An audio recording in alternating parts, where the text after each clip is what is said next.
Perdonen que me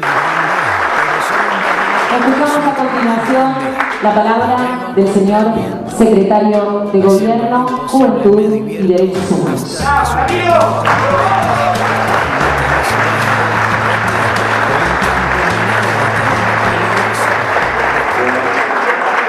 Buenas tardes a todos y a todas. Significa mucho poder contar con la presencia de familiares, amigos y compañeros en este momento tan importante. En este día asumo las funciones que nuestro intendente ha depositado en mí con la absoluta responsabilidad y compromiso que ello supone. Yo estoy convencido que todo funcionario de un gobierno, ocupe el cargo que ocupe, debe desempeñarse con una vocación de servicio por la función pública y con una ética intachable. Todo aquel que tenga a su cargo el manejo de los recursos del Estado debe decidir siempre en base a la equidad y a la justicia, porque tiene la capacidad, más que cualquier otro ciudadano común, de incidir, para bien o para mal, en la vida de los demás habitantes de la comunidad. Sin embargo, todas estas cuestiones se potencian al ocupar un cargo en esta gestión, porque ha sido y es una gestión con un profundo sentido de la responsabilidad y con una indiscutible vocación de servicio. Desde el 2007, cuando este intendente asumió por primera vez, ha iniciado una nueva forma de hacer política y de gestionar el Estado en este municipio. Una forma de hacer política que debemos respetar y reproducir todos aquellos que nos sentimos parte de este proyecto político. Ocupemos el lugar que ocupemos. En reiteradas oportunidades hemos escuchado a nuestro intendente decir que si bien él gobierna para todos los bragadenses, representa fundamentalmente los intereses de los sectores populares. Yo creo que en todos estos años de gestión sobran los ejemplos que confirman esa aseveración. Pavimento, red de agua corriente, de gas, de cloacas, recursos destinados a la construcción y reparación de viviendas, el Centro de Neonatología y Maternidad, que junto con las ampliaciones y remodelaciones hechas en el Hogar de Ancianos San Luis y en el Hospital San Luis, para integrar ese gran complejo médico-sanitario con el que desde hace mucho tiempo sueña nuestro intendente, para que Bragado pueda tener una salud pública de vanguardia a nivel regional y provincial. La creación del Centro de Atención Primaria de la Salud, para que los bragadenses que viven en los barrios periféricos no se vean obligados ante una urgencia a tener que dirigirse, sí o sí, al hospital, todo en el contexto de una estrategia de descentralización de la atención pública de la salud.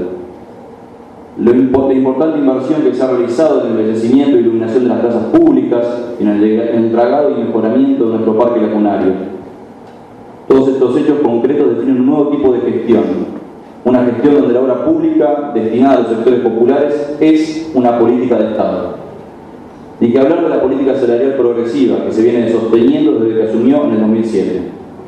Sin ir más lejos, tenemos un ejemplo reciente de la defensa irrenunciable de los intereses populares que lleva a cabo nuestro intendente. A pesar de las presiones que recibió de diferentes sectores minoritarios y del perjuicio electoral que ello seguramente implicó, este intendente se la jugó por los que menos tienen. No dudó ni un segundo en apoyar incondicionalmente la instalación del mercado central, creyendo que era la solución para aquellos bragadenses que no podían costear una canasta básica de alimentos con los salarios que percibían. Los sectores de la oposición, casi al unísono, denunciaron un supuesto negociado del intendente con Samir. Dijeron que lo que se habilitaba era una cooperativa privada de Samir, que la mercadería era de mala calidad y de dudosa procedencia, que a los contratados se les iba a pagar con planes que tenían trabajo, que muchos pequeños y medianos comercios iban a tener que cerrar. Resultó que lo que se habilitó fue la única subsede de la Corporación de Mercado Central que existe en la provincia de Buenos Aires y que el acuerdo se hizo con Samir porque es el vicepresidente del Mercado Central. Una corporación interestadual con un representante de la Nación, uno de la provincia de Buenos Aires y otro de la Ciudad Autónoma de Buenos Aires. El Mercado Central vende productos de primera marca y que toda la mercadería está sujeta a estrictos controles de calidad, que los contratados están supervisados por la FIP, que no hubo cierre masivo de pequeños y medianos comercios. Como decía Perón, la única verdad es la realidad. Y la realidad es que cuando el mercado central todavía no había empezado a funcionar, los precios de los productos de la canasta básica de alimentos habían bajado un 30%. Hoy en día, los precios han bajado entre un 40 y un 50%.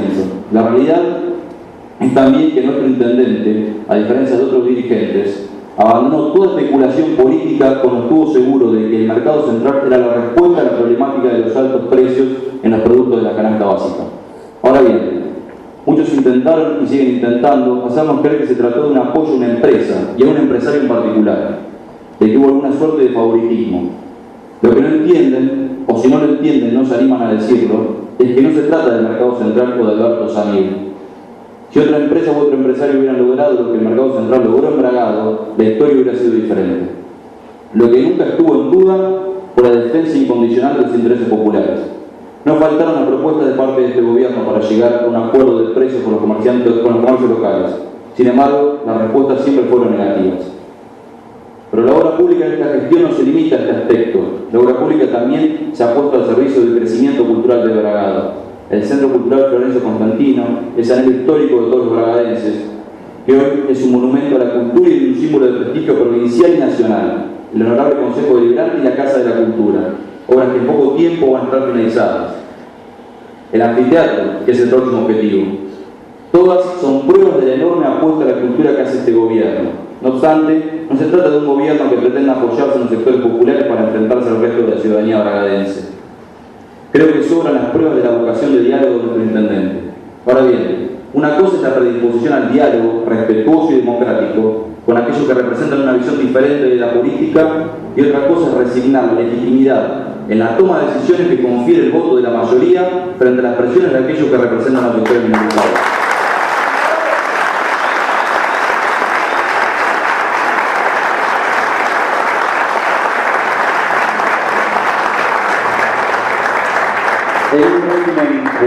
En un régimen democrático, el respeto por minorías jamás puede tener la obligación que tiene todo gobernante de garantizar los intereses de la mayoría. Es un equilibrio inestable, pero es uno de los rasgos propios de la democracia por el que todo dirigente político debe lidiar. Por otro lado, priorizar intereses minoritarios por sobre las necesidades de la mayoría significaría renunciar a nuestra identidad política, o sea, a nuestra condición de peronistas. Más allá de que todo gobierno tiene que contemplar la diversidad de intereses y opiniones que existen en una comunidad, jamás puede pretender postularse como un gobierno sin ideología. No existe política sin ideología, y todos aquellos que quieren presentarse como libres de ideología no hacen más que ocultar la defensa de intereses que no se animan a pronunciar abiertamente. La política de la desideologización no es más que otra ideología política.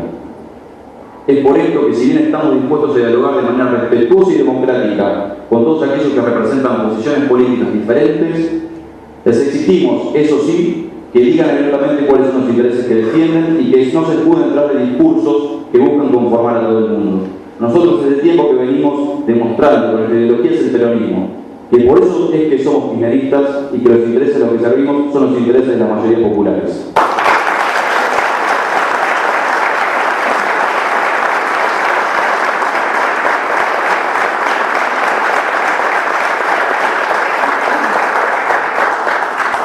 Me gustaría terminar con unas palabras dedicadas a la juventud y a los derechos humanos.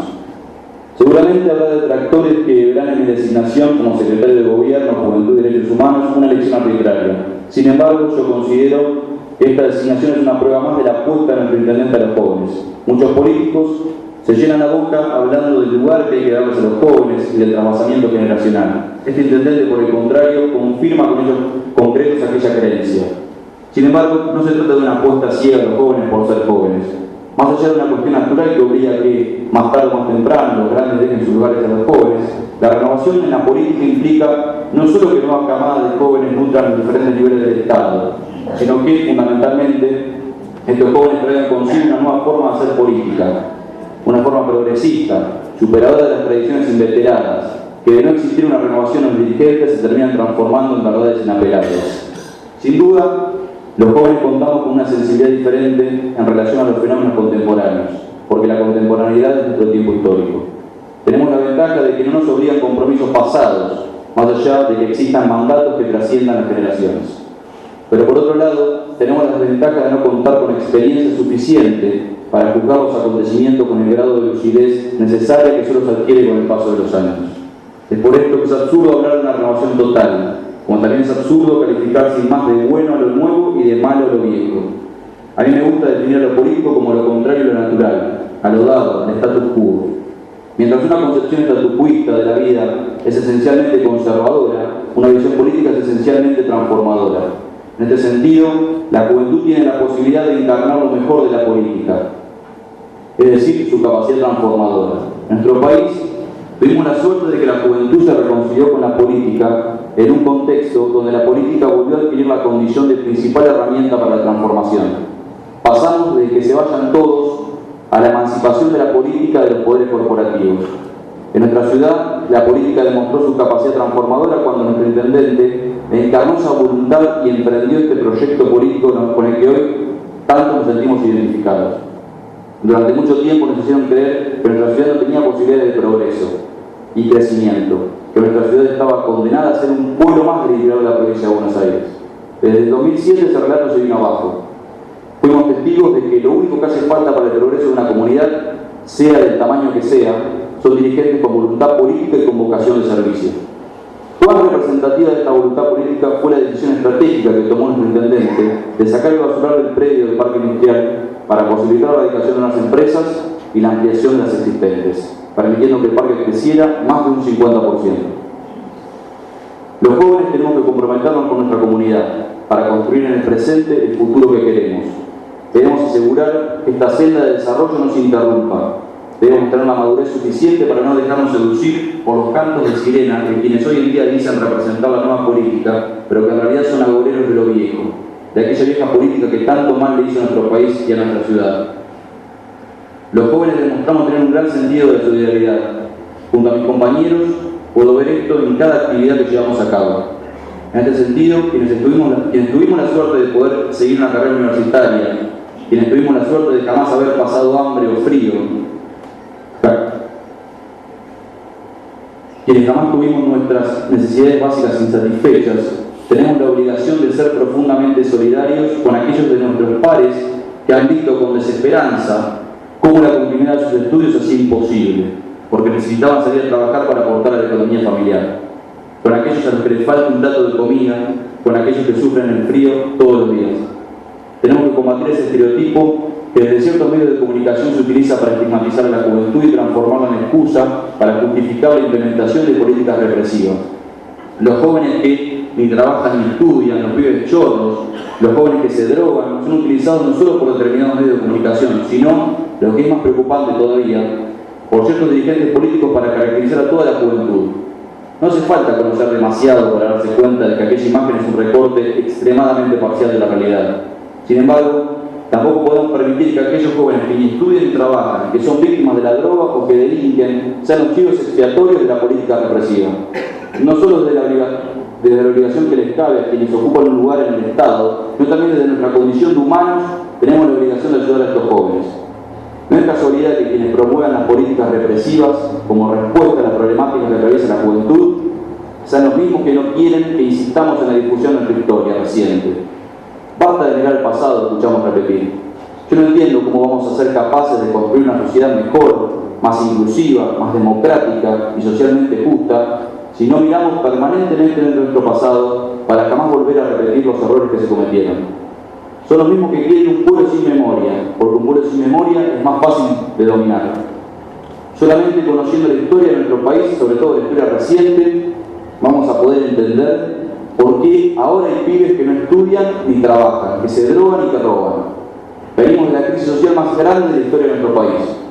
Muchas veces escuchamos cómo el neoliberalismo se asocia con la década de los 90, pero lo cierto es que el neoliberalismo se implantó por medio de un plan sistemático que comenzó a desarrollarse en el año 1976. Para ser precisos, el 24 de marzo de 1976. Cuando la dictadura más sanguinaria y perversa de nuestra historia derrocó el gobierno constitucional de María Estela Martínez de Perón y dio inicio al autodenominado proceso de reorganización nacional. Y vaya que aquel nombre revelaba las intenciones que los sectores dominantes, conjuntamente con las jerarquías castrenses, habían pergeñado para el país. Es por esto que nunca debemos olvidar que fue un golpe cívico, militar y eclesiástico. Constituyó un momento de gran coordinación y acuerdo entre los sectores dominantes, cuyo diagnóstico fue: en la Argentina, los sectores populares se encuentran altamente politizados y organizados, y son en su mayoría de ideología peronista. Los sectores dominantes, por su parte, se encuentran fragmentados. Para poder llevar a cabo aquella reorganización nacional y poder implementar el plan económico de José Alfredo Martínez de Hoz, era necesario desarticular la organización de los sectores populares. Esto se logró con la combinación de las medidas represivas y la coacción económica. Paralelamente al terrorismo de Estado, a los grupos de tareas, a la desaparición forzada de personas, a los centros clandestinos de detención, se clausuraron las instituciones y las normas del Estado de Derecho. Se inició un feroz proceso de endeudamiento, se desestructuró el mercado laboral, se congelaron los salarios, se prohibieron todos los órganos de representación de la clase trabajadora, incrementó el desempleo y comenzó la oleada de privatizaciones y apertura del mercado interno que coronó el menemismo. Todo eso continuó tras la recuperación de la democracia. El propio Alfonsín combatió y terminó siendo víctima de uno de los grupos monopólicos que creció fenomenalmente al amparo de la última dictadura militar. Y con el menemismo, teniendo a caballo como fiel sucesor de Martínez de Oz, la política privatista se llevó a su máxima expresión, así como el círculo vicioso del endeudamiento. Para mantener la ficción del 1 a 1, tuvimos no solo que prácticamente rematar todo nuestro patrimonio nacional, sino que también tuvimos que soportar el canje y el blindaje de la Rúa. Eso sí, siempre respetuoso de las directivas que llegaban del Fondo Monetario Internacional. Ahora bien, una vez hecho este brevísimo repaso de nuestra historia, ¿alguien todavía se sorprende de que haya jóvenes que ni estudian ni trabajan, que se drogan y que roban, de que hayamos perdido la cultura del trabajo y de tantas otras cosas que muchos nos quieren hacer creer que salieron de la nada? Para estos, el que se droga y roba lo hace porque quiere, y los que ni estudian ni trabajan lo hacen porque son vagos. Y para todos estos problemas tienen siempre la misma receta: mano dura. Más milicos en las calles y servicio militar obligatorio. Nosotros, por el contrario, estamos convencidos de que esto se soluciona con más inclusión, más justicia social, más redistribución de ingresos, más Estado y menos corporación.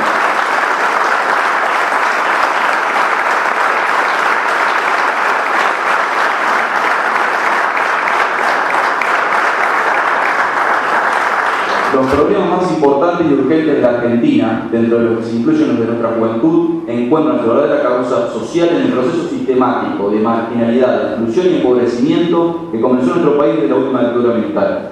Para solucionar estos problemas son necesarias políticas de Estado a largo plazo, y no soluciones cortoplacistas que muchos dirigentes políticos proponen para poder obtener algún rédito político, sin medir las consecuencias que eso significaría para los argentinos. Esa es la vieja política que los jóvenes debemos combatir. La política al servicio de los intereses de los sectores dominantes y corporativos, que no dan un segundo en hacer negocios a expensas de nuestro pueblo. Los jóvenes debemos continuar el legado de Néstor Kirchner, de asegurar que la política sigue estando emancipada de los grupos económicos. Este gobierno nacional y popular ha reconocido a los jóvenes como sujetos políticos de pleno derecho. Con el voto a los 16 gozamos de una ciudadanía ampliada, pero también recae sobre nosotros la enorme responsabilidad de elegir a quienes nos representan.